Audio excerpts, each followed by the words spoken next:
Hello everyone, welcome to my channel. तो ये है क्लास 12th का एनआईओएस बोर्ड का होम साइंस के मोस्ट इम्पॉर्टेंट क्वेश्चन आंसर जो कि आपके एग्जाम्स में डेफिनेटली आएंगे। तो फर्स्ट क्वेश्चन है, परिवार की आय और व्यय का रिकॉर्ड ना रखने की 4 कमियां। कि अगर आप अपनी जो आपकी कमाई है उसको आप मतलब रिकॉर्ड नहीं करोगे तो क्या क्या होगा। खर्चा बढ़ जाएगा, बचत नहीं हो पाएगी और अधिक कर्ज की नौबत आ जाएगी। और क्या होगा कि रिटायरमेंट जब पूरी होगी तो आपको बच्चों की स्टडी से रिलेटेड घर खरीदना, इन लक्ष्यों के लिए योजना बनानी बहुत ज़रूरी है। नेक्स्ट है, मीना अपने स्कूल पूर्व बच्चों के टिफ़िन में कौन से 4 खाद्य पदार्थ पैक कर सकती है। तो कौन से फल जैसे केला या सेब, उबला हुआ अंडा या पनीर, वेजिटेबल सैंडविच, सूखा मेवा जैसे किशमिश या बादाम ऐसे थोड़ी मात्रा में दे सकती है। ठीक है। नेक्स्ट है आपका, रेलवे स्टेशन में किन 4 नीतियों की संहिता का पालन करना चाहिए। जैसे स्वच्छता बनाए रखना चाहिए, कतार में खड़े रहना चाहिए, सार्वजनिक संपत्ति का संरक्षण करना, टिकट नियमों का पालन करना। नेक्स्ट है, मोहन को दूध पसंद नहीं है। तो ऐसी कोई हमें 4 खाद्य पदार्थ बताने हैं जिससे उसकी दूध की कमी पूरी हो जाए। तो जैसे पनीर, दही, सोया दूध, हरी पत्तेदार सब्जियां जैसे पालक, आप इसमें ये भी ऐड कर सकते हैं, साग वगैरह। ठीक है। नेक्स्ट है, प्रेशर कुकर का उपयोग करते समय कौन सी 4 सावधानियां बरतनी चाहिए। तो ढक्कन ठीक से बंद करें, रबड़ गैस कैट सही स्थिति में हो, सीटी बंद ना करें, उसकी सफाई करें और ज़रूरत से ज़्यादा पानी या भोजन ना डालें उसमें। नेक्स्ट क्वेश्चन स्टार्ट हो जाता है आपका, वायु निम्नीकरण के 4 प्रभाव क्या हैं। तो सांस संबंधी रोग बढ़ते हैं, पेड़ पौधों को नुकसान होता है, वातावरण में धुंध और स्मोक बनता है, ओजोन परत को क्षति पहुंचती है। क्यों पहुंचती है? क्योंकि हम वायु की कमी होगी तब। ठीक है। नेक्स्ट है, सड़क पर आमतौर पर देखे जाने वाले 4 अनैतिक व्यवहारों की सूची बनाइए। कौन कौन सी होती है? रेड लाइट तोड़ना, ठीक है, कूड़ा सड़क पर फेंकना, तेज़ गति से वाहन चलाना, ज़ेब्रा क्रॉसिंग पर वाहन ना रोकना। तो ये आपको बताने हैं कि 4 कौन से हैं हमारे व्यवहार हैं जो हमें ठीक करने चाहिए। ठीक है। आप अपने बॉस से किन 4 नैतिक गुणों की अपेक्षा करते हैं। जैसे ईमानदारी, न्यायपूर्ण व्यवहार, सम्मान पूर्ण भाषा और जिम्मेदारी निभाना। मतलब कि आप अपने बॉस के अंदर क्या क्या चीज़ें देखते हैं कि वो ईमानदार हो, न्याय करने वाला हो, सम्मान की भाषा से बात करता हो और जिम्मेदारी निभाने वाला हो। ठीक है। तो ये क्वेश्चंस हैं जो आपके मोस्ट इंपॉर्टेंट है, ये लास्ट ईयर एग्ज़ाम में आए थे। नेक्स्ट आपका आ जाता है, खाद्य परीक्षण में सूक्ष्म जीवाणु के प्रभाव को कैसे विलंबित किया जा सकता है। तो भोजन को ठंडे तापमान मतलब रेफ्रिजरेटर में रखना चाहिए। खाद्य पदार्थों को अच्छी तरह पकाकर और साफ सफाई करके रखकर संरक्षित करना चाहिए। मतलब कि जो हमारा खाना है वो फ्रिज में नहीं रखोगे तो सड़ जाएगा, और अगर उसको अच्छी तरह पकाकर या साफ़ कर नहीं रखोगे तो भी वो ख़राब हो जाएगा, इसलिए संरक्षित करना चाहिए। आम के अतिरिक्त आम का शरबत बनाने के लिए कौन सी 4 सामग्रियों की प्रयोग की जा सकती है। चीनी, पानी, काला नमक, भुना जीरा पाउडर। ठीक है, ये 4 ज़रूरत है शरबत बनाने के लिए। अब है नेक्स्ट आपका, आप कैसे जांचेगी कि जैम आप बने रहे हैं वह तैयार है। कि मतलब जैम बनी है और वह तैयार है। जैम गाढ़ा हो जाता है और चम्मच से गिराने पर धीरे धीरे गिरता है, ठंडी प्लेट पर डालने पर जम जाता है और उंगली से दबाने पर शिकन आती है, मतलब कि एक इम्प्रेशन आ जाता है उस पर। ठीक है। नेक्स्ट है, आप घर पर आंवले का मुरब्बा कैसे बनाएंगे। तो आंवले को उबालकर उसके बीज निकालें, फिर उन्हें चीनी में कुछ दिनों तक डुबोकर रखें ताकि वे नरम होकर चाशनी सूख लें। इलायची या केसर जैसे स्वाद अनुसार मसाले डालें। तैयार मुरब्बा साफ बोतल में भरकर सुरक्षित रखें। नेक्स्ट है, मिश्रित सब्जियों का अचार डालने के चरण लिखें। मिश्रित सब्जियां मतलब कि ढेर सारी सब्जियां होती हैं ना, उनका एक साथ। सब्जियों को धोकर काटें और धूप में सुखाएं। मसालों जैसे सरसों, दही, लाल मिर्च आदि को तैयार करें। सब्जियों को मसाले में मिलाकर तेल डालें। अचार को साफ बर्तन में भरकर धूप में रखें। नेक्स्ट क्वेश्चन है, घर पर बिजली के झटके से बचने के कोई 4 तरीके सुझाइए। गीले हाथों से बिजली के उपकरण ना छुएं।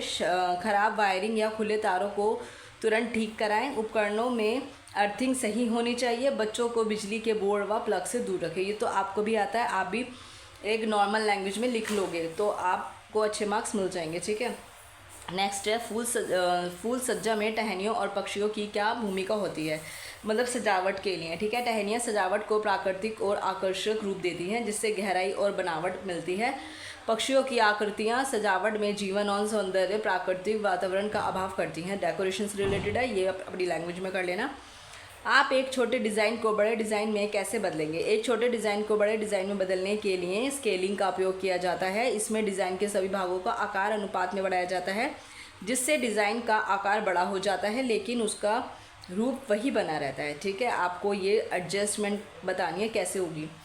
ज्यामितीय डिज़ाइन से अमूर्त डिज़ाइन की तुलना कैसे की जाती है वो बतानी है हमें। ज्यामितीय डिज़ाइन में रेखाएं, आकार और आकृतियाँ नियमित रूप से बनती हैं, जैसे वृत्त, वर्ग या त्रिभुज। ठीक है, आप समझ गए होंगे, जैसे सर्कल, ट्राइंगल, स्क्वायर। और अमूर्त डिज़ाइन में जो वो होती हैं अनियमित और कल्पनाशील होते हैं, जो किसी वास्तविक वस्तु से मेल नहीं खाते, मतलब कि एक इमेजिनेशन होती है और ये शेप से रिलेटेड होती है।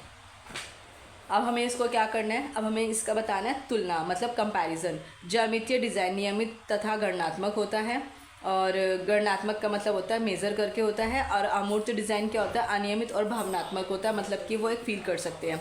सिले सिलाए कपड़ों के चयन को प्रभावित करने वाले किन्हीं तीन कारकों की व्याख्या कीजिए। सिले सिलाए कपड़ों का चयन कैसे होगा?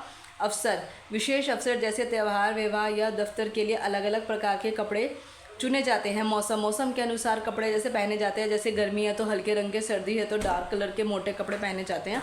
व्यक्ति की उम्र और पसंद, व्यक्ति जैसे बच्चों, युवा और बुज़ुर्गों के लिए उनकी उम्र और पसंद के अनुसार कपड़ों का चयन किया जाता है। ठीक है, जैसे जो बुज़ुर्ग लोग होते हैं उनको ढीले और अच्छे बड़े बड़े कपड़े पहनने की आदत होती है, और जो बच्चे होते हैं उनको एक फिटिंग के कपड़े अच्छे लगते हैं। ज़्यादा बड़े कपड़े पहनाएंगे तो ऐसा लगता है कि बच्चों को फिट नहीं आ रहे। कॉलेज जाने वाली अपनी बहन के लिए कपड़े खरीदते समय आप किन विशेषताओं का ध्यान रखेंगे? तो आपको वो विशेषताएं बतानी है। ठीक है, इसमें सेम क्वेश्चंस का आंसर है, बस इसमें निम्नलिखित आ जाएगा। तो हम स्टार्ट करते हैं। आरामदायकता, कि कपड़े पहनने में आरामदायक हो ताकि वह पूरा दिन आसानी से पहन सके। फैशन व ट्रेंड, कपड़े स्टाइलिश और कॉलेज के फैशन के अनुसार होने चाहिए ताकि उसमें आत्मविश्वास महसूस करें, मतलब कि कॉन्फिडेंस आए। टिकाऊपन, कपड़े अच्छे गुणवत्ता वाले और टिकाऊ हो ताकि लंबे समय तक चल सकें। ठीक है, गर्मियों के लिए कपड़े खरीदते समय आप किन बातों के ध्यान रखेंगे? तो हमें तीन विशेषताएं बतानी है।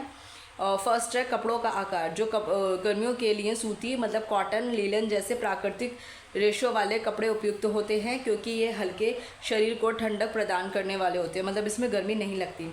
हल्के रंग जैसे सफ़ेद, क्रीम, हल्का नीला आदि गर्मी में उपयुक्त होते हैं, क्योंकि ये धूप को कम आकर्षित करते हैं और शरीर को ठंडा रखते हैं। आरामदायक तथा हवा पार करने वाली क्षमता, जो कपड़े हों वो ऐसे हो कि हमें हमारे शरीर को सांस लेने की सुविधा मिल सके और हमारा जो पसीना आए वो जल्दी सूख जाए और गर्मी से राहत मिले। नेक्स्ट है गरीबी के कारण किशोर अपराध को बढ़ावा मिलने के तीन कारक बताइए। मतलब आवश्यकता की पूर्ति ना होना, जब गरीब परिवार में बच्चों को आवश्यकता मतलब उनकी पूर्ति नहीं हो पाती, जैसे शिक्षा, भोजन, कपड़े की नहीं हो पाती, तो वे चोर चपाटी अपराधों की ओर बढ़ जाता है।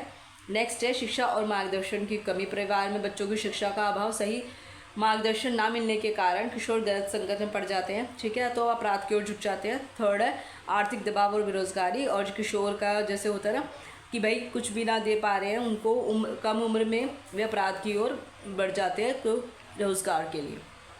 प्रसव के समय कौन सी तीन सावधानियां बरतनी चाहिए? मतलब कि डिलीवरी के समय, ठीक है, स्वच्छता का ध्यान रखना चाहिए। प्रसव के दौरान वातावरण, हाथ, उपकरण तथा प्रसव स्थल पूरी तरह स्वच्छ होना चाहिए ताकि माँ बच्चों को संक्रमण से बचाया जा सके, मतलब इन्फेक्शन से बचाया जा सके। प्रशिक्षित स्वास्थ्य कर्मी की मौजूदगी, मतलब प्रसव किसी प्रशिक्षित दाई या डॉक्टर की निगरानी में होनी चाहिए ताकि जटिल स्थिति में तुरंत उपचार मिल सके। ज़रूरी सामग्री की उपलब्धता, मतलब प्रसव के समय गर्म पानी, साफ तौलिए, ब्लेड, डोरी आदि आवश्यक सामग्री पहले से तैयार रखनी चाहिए ताकि किसी भी प्रकार की आपात स्थिति में देरी ना हो। दीवारों पर पेंटिंग टांगते समय किन किन बातों का ध्यान रखना चाहिए? मतलब कि ऊंचाई और स्थान का चयन, ताकि पेंटिंग ऊंचाई पर टांग जाए जहां आंखों के स्तर को साफ दिखाई दे, मतलब जहां कमरे में दिखाई दे और कमरे के केंद्र बिंदु से मेल खाए।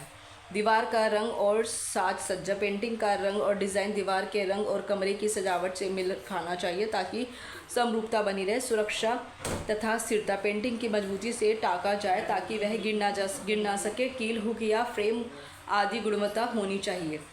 सटिन स्टिच और फ्रेंच स्टिच में क्या मतलब बनाने के चरण कौन से? सटिन स्टिच में क्या होता है, डिज़ाइन तैयार करें, पहले कपड़े पर डिज़ाइन बनाइए, फिर जिसे भरना है। सुई को नीचे से ऊपर निकालें, ठीक है, डिज़ाइन की सीमा एक छोर से सुई को कपड़े के नीचे से ऊपर लाएं, सीधे टाँके भरें और फ्रेंच नॉट में क्या होता है कि सुई को ऊपर लाएं, धागे को सुई पर लपेटे, सुई को पास के बिंदु पर डालें। ये आप अच्छे से एक बार डिटेल में पढ़ लेना, आपको आ जाएगा और ये इंपॉर्टेंट क्वेश्चन है। नेक्स्ट है किशोर लड़के और लड़कियों में शीघ्र परिपक्वता के प्रभावों को व्याख्या कीजिए। पहले तो उसमें बताना है कि क्या होता है। ये हार्मोनल और फिजिकल चेंज से रिलेटेड होता है, मानसिक, फिजिकल, मेंटल और हार्मोनल चेंज से होता है, ठीक है, इमोशनल से भी होता है। तो अच्छे से रीड कर लेना। पहले आपको डेफिनेशन लिखनी है, फिर लड़कियों के प्रभाव की भावनात्मक तनाव होता है, कम आत्मविश्वास होता है, जल्दी आकर्षण का केंद्र बनना, स्वास्थ्य संबंधी समस्या। आप इसको एक बार रीड कर लेना अच्छे से। फिर है लड़कों पर प्रभाव क्या होता है। आत्मविश्वास में वृद्धि, आक्रामकता और दबाव, बड़ों जैसा व्यवहार करने का दबाव, मतलब कि उन्हें बताएं कि अब तुम बड़े हो गए हो तो तुम बड़ों जैसा करो, तो उनका मानसिक तनाव क्या बढ़ जाता है। और इसमें आपको निष्कर्ष करना है, ठीक है। इसमें जो पूरा आंसर्स है उसके बारे में ज़रूर लिखना है, ये 5 नंबर का है, ज़रूर ही आएगा। नेक्स्ट है किशोरों के सहकर्मी समूह को महत्वपूर्ण कारण बताइए, कौन कौन से होते हैं। तो पहले इसको एक्सप्लेन करना है। पहचान और स्वीकृति की भावना, ठीक है। नेक्स्ट है सामाजिक कौशल का विकास, आप अच्छे से पढ़ना है, ये मोस्ट इंपॉर्टेंट क्वेश्चन है, 5 मार्क्स का आएगा। देन भावनात्मक सहारा, भावनात्मक स्वतंत्रता की भावना, सकारात्मक और नकारात्मक प्रभाव और निष्कर्ष, ठीक है। ये कुछ क्वेश्चंस हैं जो मोस्ट इंपॉर्टेंट है, आपके एग्जाम्स में आएंगे, तो आप इसके अच्छे से प्रैक्टिस करो। यही क्वेश्चंस आपके एग्ज़ाम में आएंगे। नेक्स्ट में मैं आपको फिल इन द ब्लैंक्स और मैचिंग भी दे दूँगी। तो आई होप आपको ये वीडियो अच्छी लगी हो। अगर अच्छी लगी हो तो कमेंट ज़रूर करना, लाइक ज़रूर करना, अपने फ्रेंड्स तक शेयर करना, चैनल को सब्सक्राइब भी ज़रूर करना और कमेंट में ज़रूर करना कि अगर आपके लिए ये वीडियो हेल्पफुल हो तो एक कमेंट प्लीज़ आप ज़रूर करना। और एक मैंने अभी स्टार्ट किया है लाइव का सेक्शन कि मैं लाइव आऊँगी और डेली आपके नोट्स तैयार करवाऊँगी, ठीक है। जिसको भी कोई सब्जेक्ट से रिलेटेड कोई कुछ समझ नहीं आ रहा हो तो वो मुझे कमेंट कर सकता है, मैं लाइव में वही डिस्कस करूँगी, उसी के नोट्स बनवाऊँगी, ठीक है। तो मिलते हैं नेक्स्ट वीडियो में, बाय बाय।